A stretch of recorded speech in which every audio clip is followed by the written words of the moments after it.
हमें तो लगता है कि जात दलित समझ के ही, क्योंकि ऐसी हत्या किसी अन्य ऑफिसर जो आईएएस से किसी में हिम्मत नहीं है कि जो डीएम रहे और कोई अपराधी टाइप का आदमी या कोई भी हत्या कर दे। इन्हें इसलिए ही मारा गया इस तरह से बेरहमी तरीक़ा से, क्योंकि ये दलित थे और बिहार के बाहर के रहने वाले थे। एक व्यक्ति को छुड़वाने के लिए एक अपराधी टाइप कोई साधु संत तो है नहीं। ये सरकार जो है जिस तरह से दलित विरोधी, ये पूरा नैरेटिव फैल चुका है पूरे बिहार में, बिहार के बाहर भी। बहन मायावती जी ने भी इस मुद्दे को उठाया है। डीएम को जब न्याय नहीं मिल पा रहा, उनकी हत्या कर दी जाती है एक आईएएस को, तो हम दलितों का भविष्य कहाँ है। 5 दिसंबर 1994 को जी कृष्णैया जो गोपालगंज के डीएम थे, उस वक्त उनको मार दिया गया। मॉब लिंचिंग की गई थी आनंद मोहन के कहने पे। आनंद मोहन को सजा हुई, लगातार 14 साल वो जेल में रहे। सिविल कोर्ट ने फांसी की सज़ा सुनाई थी, लेकिन हाई कोर्ट ने फैसले को बदल के आजीवन कारावास दिया था। लेकिन आज उनकी रिहाई का रास्ता साफ हो गया है। उनके लिए नियम में भी बदलाव किए गए हैं, ऐसा भी कहना है। जिस प्रकार से पहले कानून था कि आम और ख़ास, यदि आप सरकारी पद पे हैं, सरकारी पद वाले किसी भी व्यक्ति की हत्या होती थी तो उनके 14 साल के कारावास के बाद भी उनको जेल से रिहा करने का प्रावधान नहीं था, लेकिन उसको चेंज कर दिया गया है उनकी रिहाई को लेके। उस समाज में हर्ष है। और दलित समाज के से आते थे जी कृष्णैया, उनकी हत्या हुई थी, उसको लेके दलितों में काफ़ी रोष है। इसी मसले पे बातचीत करने के लिए हमारे साथ बिहार के युवा दलित नेता अमर आज़ाद जी होंगे। क्या लगता है, क्या घटना हुआ था, एक ब्रीफ दे दीजिए आप। कि घटना जहाँ तक मेरी जानकारी है 94 की है कि जो गोपालगंज के डीएम रहे थे जी कृष्णैया, जो आंध्र प्रदेश अभी तेलंगाना राज्य है, वहाँ के बहुत ही ईमानदार छवि के आईएएस थे और यहाँ गोपालगंज में डीएम थे। 1984 बैच के वो बिहार कैडर के आईएएस थे ना? बिहार कैडर के आईएएस थे। तो और यहाँ डीएम भी रहे थे। और जिस समय ये घटना हुई थी वहाँ गोपालगंज में, वहाँ एक भीड़ में जैसे पता चला, हम तो पता नहीं है उतना, पर न्यूज़ के माध्यम से लोगों से सुनते हैं कि तमाम जो बाहुबली है, जो क्रिमिनल टाइप के लोग थे, वो भीड़ इकट्ठा किए हुए थे, धरना रैली प्रदर्शन कर रहे थे। और जैसे ही जी कृष्णैया जो डीएम थे गोपालगंज के, उनकी गाड़ी में जिलाधिकारी लिखा हुआ था, तो उस पर इन लोगों ने आनंद मोहन और उनके समर्थक और उनके जितने भी गुंडे थे, उन्होंने हमला कर दिया। पहले मॉब लिंचिंग किया, उसके बाद गोली मार दिया गया। लोअर कोर्ट ने उनको मौत की सजा दी, फिर हाई कोर्ट गया मामला। जी कृष्णैया जो है वहाँ पे क्यों गए थे? मीन्स माहौल को ईज करना था, धरना प्रदर्शन चल रहा था। नहीं, धरना प्रदर्शन नहीं, वो जा रहे थे पटना से, मीटिंग करके लौट रहे थे। तो लोगों ने देखा कि ये दलित आईएएस है। चलो, इस पर भी वो प्रशासन का होता है ना कि बहुत चिढ़ होता है लोगों से, जो अपर कास्ट के लोग हैं, या कि कैसे एक दलित डीएम है और उस पर हम पे शासन कर रहा है, रूल कर रहा है संविधान के माध्यम से। वो सब नहीं चाहते, एक आक्रोश था उन लोगों में। हमें तो लगता है कि जात दलित समझ के ही, क्योंकि ऐसी हत्या किसी अन्य ऑफिसर जो आईएएस से किसी में हिम्मत नहीं है कि जो डीएम रहे और कोई अपराधी टाइप का आदमी या कोई भी हत्या कर दे। इन्हें इसलिए ही मारा गया इस तरह से बेरहमी तरीक़ा से, क्योंकि ये दलित थे और बिहार के बाहर के रहने वाले थे। तो ये एकदम घटना है जो निर्मम है, निंदनीय है। और ये एक व्यक्ति को छुड़वाने के लिए एक अपराधी टाइप कोई साधु संत तो है नहीं। हमारा पर्सनल देखिए, व्यक्तिगत दुश्मनी आनंद मोहन जी से है नहीं। हम सांसद रहे हैं, विधायक रहे हैं, पॉलिटिकल आदमी हैं, पर हम जिस समाज से बिलोंग करते हैं, दलित हैं, हम दलित हैं। और हमारा ये दायित्व है कि बाबा साहब भीमराव अम्बेडकर की सामाजिक न्याय, समता, बंधुता और न्याय की बातें करें। किसी के साथ अन्याय नहीं हो, अन्याय हो तो उसके खिलाफ आवाज़ को बुलंद करें। तो हम लोग इसीलिए बोल रहे हैं। कोई व्यक्ति पर, ये सरकार जो है जिस तरह से दलित विरोधी, ये पूरा नैरेटिव फैल चुका है पूरे बिहार में, बिहार के बाहर भी। बहन मायावती जी ने भी इस मुद्दे को उठाया है पूरा। उसके बाद ही देखिए पूरा सब मीडिया में चल रहा है, नहीं तो बहुत शांत तरीके से सब कुछ हो नीतीश रहा जी था। का तो टैग लाइन है कि ना हम किसी को बचाते हैं ना किसी को फंसाते हैं, तो बचा रहे हैं वो। क्या कर, तो बचा तो रहे हैं ना कि आपको जो 3 ठो नियम था कि 3 नियम जो कारा विभाग का जो नियम है विधि विभाग का कि 3 जो आतंकवादी या बलात्कारी या सरकारी सेवक का हत्या करने वाला का कोई माफ़ी 14 साल या थी के बाद भी या 20 साल उम्र कैद के बाद भी नहीं होना चाहिए। इन लोगों पर कोई माफ़ी नहीं होनी चाहिए, मगर सरकार इस तरह से कर रही है राजनीति करने के लिए, तो ये बहुत ही गंदी राजनीति है। और पूरे बिहार के दलित, खास करके युवा वर्ग जो पढ़े लिखे हैं, आज के जनरेशन के हैं, वो समझ रहे हैं, देख रहे हैं कि जब एक डीएम एक डीएम को जब न्याय नहीं मिल पा रहा, उनकी हत्या कर दी जाती है एक आईएएस को, तो हम दलितों का भविष्य कहाँ है?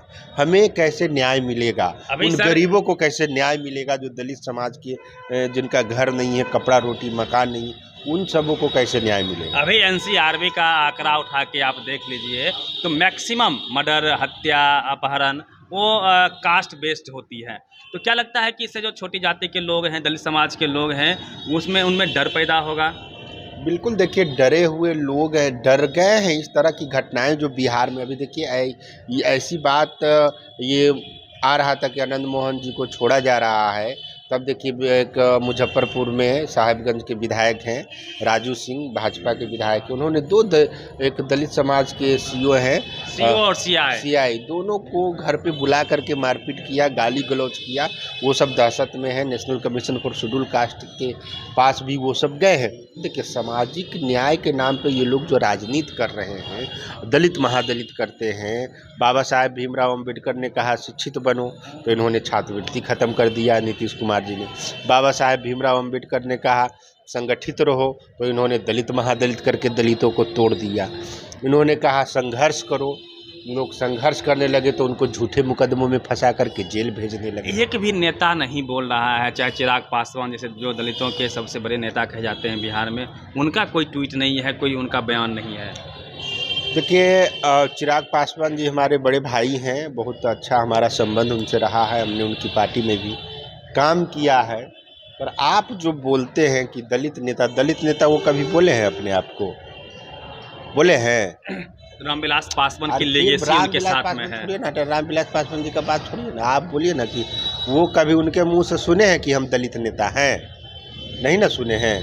तो आप लोग झूठ मूठ का क्यों उनको, जो दलित के लिए मरता हो, दलित के लिए लड़ता हो, वो ना दलित नेता है। किसी के दबाव में है। अरे दबाव में या किसी का दबाव में रहे या ना रहे, उनसे जा करके पूछिए ना, सवाल करिए ना कि आपको आप जो इतना वोट मिलता है एक समाज का, एक जाति विशेष का, और आप किसके लिए काम कर रहे हैं? कोई नेता, चिराग पासवान का नाम क्या बोलिएगा? जीतन राम मांझी जी हैं, और भी नेता है दलित MP MLA है, 40 गो MLA है, एक भी नहीं बोल रहा है। 6 ठो MP है, वो भी नहीं बोल रहा है बिहार का। बिहार के बाहर सिर्फ एक बहन मायावती जी ने बोला है। सांसद है दलितों के, कोई नहीं बोलेगा। तो ये पार्लियामेंट में, उसी पार्लियामेंट में तो ये सब तो पूरा हो गया है कि वोट बैंक की राजनीति कर रहा है। दलित मरता रहे, कटता रहे, उसका संवैधानिक अधिकार खत्म होता रहे, दलित महिलाओं का बलात्कार होता रहे, IAS का हत्या हो, हत्यारा छूट जाए। बाथे नरसंहार में छोड़ न दिया जी, बाथे नरसंहार में भी तो सबको छोड़ दिया गया ना, उनके सारे आरोपियों को छोड़ दिया गया। कहे उस समय भी यही अमर आजाद सड़क पे उतरा था, आज भी 10 साल के बाद भी वही स्थिति है।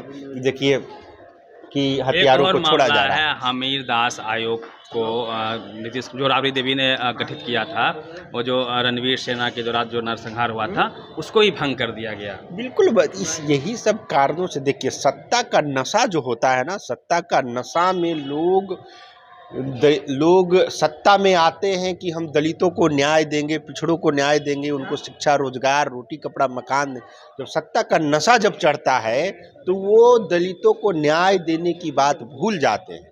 तो अमीर दास आयोग तो यही था कि वो अब तमाम जो बिहार में नरसंहारें हुई थी, उन नरसंहारों की जांच करने के लिए अमीर दास आयोग बना, तो उनको भी नीतीश कुमार जी ने भंग कर दिया।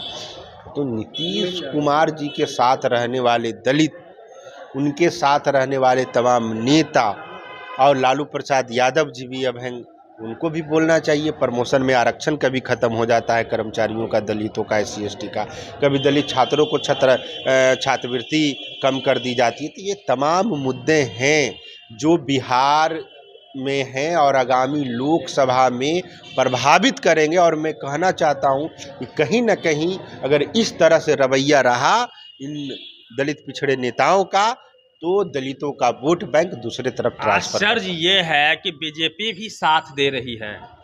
बीजेपी किसका साथ दे रही है? आनंद मोहन का। नहीं, बीजेपी तो खुलेआम अभी हम स्टेटमेंट सुने हैं, ऐसी बात नहीं है। हमने तो स्टेटमेंट अभी सुशील मोदी जी का सुना है, वो 27 कैदियों की रिहाई पे सवाल उठाए हैं।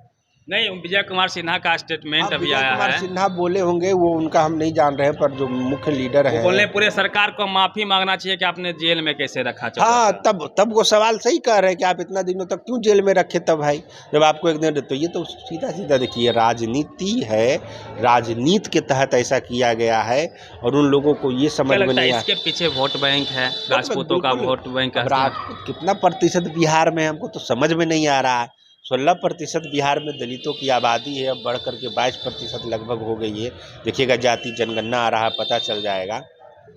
मगर अभी ये सब समीकरण रहा होगा, समीकरण बिगड़ेगा। देखिए समीकरण बिगड़ेगा और हम लोग बोलेंगे। देखिए हम लोग अन्याय बर्दाश्त नहीं कर सकते हैं, कोई भी पार्टी के लोग हों। उन दलित नेताओं को भी चेतावनी देना चाहते हैं जो आप दलितों का वोट लेकर के दलितों की पार्टियां बना करके दलित नेता हैं, ऑफिसर हैं। IAS एसोसिएशन को भी हम बोलना चाहते हैं कि आपको आवाज़ उठाना चाहिए, नहीं तो आज कृष्णैया जी के हत्यारे छूटे हैं, कल आपकी हत्या कर दी जाएगी तो कोई नहीं बोलेगा।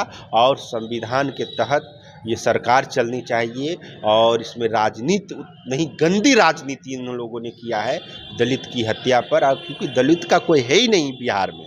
हम लोग तो जितना हम लोगों से बन पड़ता है, बोलते हैं, लड़ते हैं, दलित का लीडर है ही नहीं जो आवाज़ बुलंद करे, दलितों को प्रोटेक्ट करे। शून्य काल के दौर से कहीं ना कहीं दलित समाज गुजर रहा है, नेता विहीन आप देख रहे हैं समाज एकदम हो गया है ना। जिन्हें लोग नेता मानते हैं उसके पीछे पीछे जाते हैं, वो दलितों की बात करना भी पसंद नहीं करते हैं। तो ये कमजोरी रही है। बाबा साहब ने सुरक्षित सीट करके 131 सीट सुरक्षित किया, अभी लोग संसद में है, राज्यसभा में है, लेकिन अपने समाज के मूल्यों को वो ताक पे रख के पॉलिटिक्स कर रहे हैं क्या? बिल्कुल बिल्कुल, समाज के इज्जत को नीलाम करने के लिए पता नहीं इन लोगों ने अपनी कौन सी कीमत चुकाई है कि अपने समाज और बहन बेटियों की भी इज्जत न बचा सके। तमाम दलित लीडर, तमाम दलित सामाजिक संगठन के लोग, तो धिक्कार है। हम भी बहुत चिंतित हैं, मायूस हैं, पर हम लोगों की जितनी क्षमता औकात है उतनी हम लोग करते हैं, सड़कों पर करते हैं, बोल भी रहे हैं।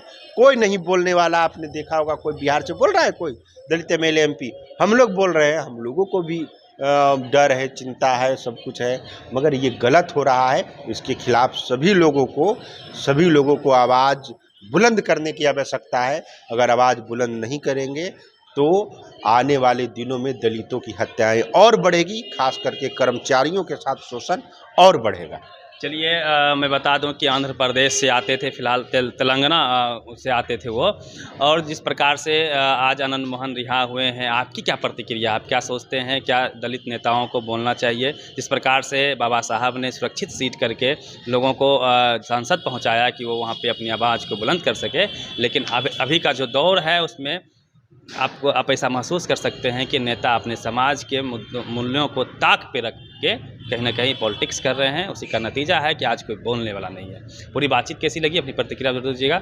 रवि मेहता, नेशनल दस्तक, पटना। नेशनल दस्तक की आपसे गुजारिश है कि अगर इसको बचाना चाहते हैं तो नेशनल दस्तक को सब्सक्राइब करने के लिए रेड कलर के सब्सक्राइब बटन को दबाएं, फिर बेल आइकन की घंटी दबाएं। नेशनल दस्तक को बचाने के लिए बहुत जरूरी है कि हर खबर को शेयर करें, लाइक करें, कमेंट जरूर करें।